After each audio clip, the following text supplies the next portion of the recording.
الحمد لله رب العالمين والصلاة والسلام على رسوله الأنبياء والمرسلين أما بعد أعوذ بالله من الشيطان الرجيم بسم الله الرحمن الرحيم قال رسول الله صلى الله عليه وسلم المسلم من سلم المسلمون من لسانه ويده صدق اللہ العظیم۔ تمام تعریفیں اللہ رب العالمین کے لیے ہیں۔ درود و سلام حضرت محمد الرسول اللہ صلی اللہ علیہ وسلم کی ذات اقدس پر۔ اس حدیث مبارکہ کے اندر اللہ کے نبی علیہ الصلاۃ والسلام نے فرمایا ہے، مسلمان وہ ہے جس کی زبان سے اور ہاتھ سے دوسرے مسلمان محفوظ رہیں، یعنی کوئی تکلیف نہ پائیں۔ اس حدیث کے اندر مسلمان کی اخلاقیت کے ساتھ دو اہم پہلوؤں کا ذکر ہوا ہے جو مسلمان کی زندگی کے ساتھ جڑا ہوا ہے۔ اب وہ دو چیزیں کیا ہیں کہ مسلمان اگر ان دونوں چیزوں کو صحیح طریقے سے استعمال کرے گا تو اللہ تعالیٰ کے ہاں بھی اس کا بہترین مقام ہوگا اور دنیا کے اندر بھی وہ کامیابی کے ساتھ اپنی زندگی گزار پائے، جس میں نمبر ایک چیز اللہ کے نبی نے جو ذکر کر دیا ہے وہ زبان کا ہے، دوسری چیز جو ذکر کی ہے وہ ہاتھ کا استعمال کا ذکر کیا ہے۔ اگر ہم اس کو غور سے دیکھیں تو مسلمان یعنی کوئی بھی انسان ہو، اس کی کریکٹر بلڈنگ کے ساتھ یہ دو چیزیں جڑی ہوئی ہیں۔ اگر ہم دوسرے مذاہب کو بھی دیکھیں اور یہ جو ویسٹرن کلچر جس چیز کو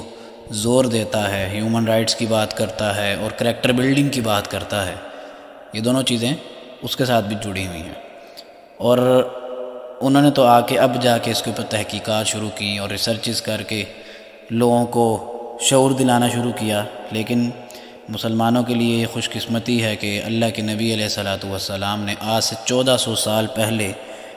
اس بات کو مسلمانوں کو سکھا دیا تھا اور عمل سے اس کو کر کے دکھایا تھا کہ زبان کا استعمال جو ہے وہ انسان کو نیک سے نیکی بنا دیتا ہے، معاشرے میں اچھا انسان بھی بنا دیتا ہے، اور زبان کا استعمال ہی ہے جو معاشرے کے اندر مسلمان کو بدنام بھی کر دیتا ہے، یعنی بدنامی کا باعث ہی بن جاتا ہے اور انسان ناکام اور نامراد بھی ہو جاتا ہے۔ اور اسی طرح ہاتھ کی بھی چیز ہے کہ یہاں پہ ہاتھ سے مراد یہ نہیں ہے کہ صرف مارنا پیٹنا اور لڑائی کرنا جھگڑنا، ہاتھ کے استعمال سے مراد یہ ہے کہ کسی دوسرے مسلمان بھائی کے معاملے کے اندر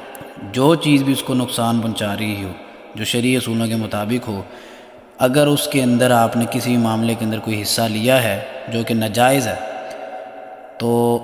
حصہ لینے سے مراد یہی ہے کہ آپ فزیکلی طور کے اپیئر ہوئے ہیں، یا آپ نے کوئی ایگریمنٹ کے اوپر سگنیچر کیے ہیں، یا کوئی آپ نے انوالومنٹ لے کے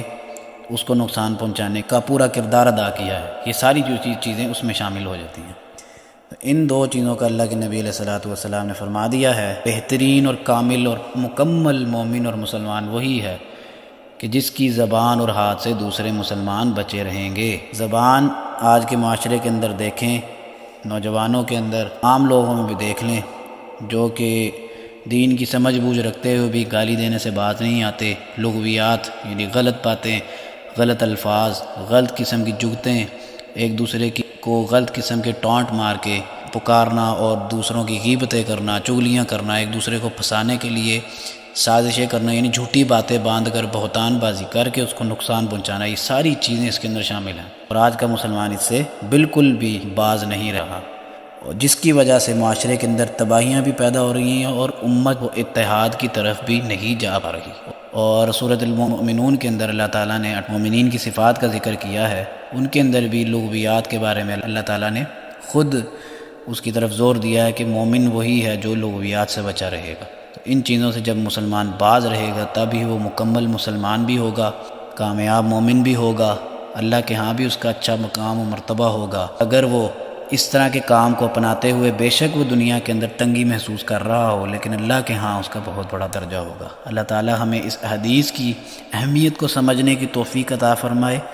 اور ہمیں اپنے معاشرے کے اندر، اپنے اندر، میرے اندر، آپ کے اندر، سب کے اندر، ہم سب کو اپنے آپ کو اس حدیث کے مطابق بدلنے کی توفیق عطا فرمائے۔ اقول قولی ھذا استغفر اللہ لی ولکم ولسائر المسلمین واستغفروہ انہ هو الغفور الرحیم۔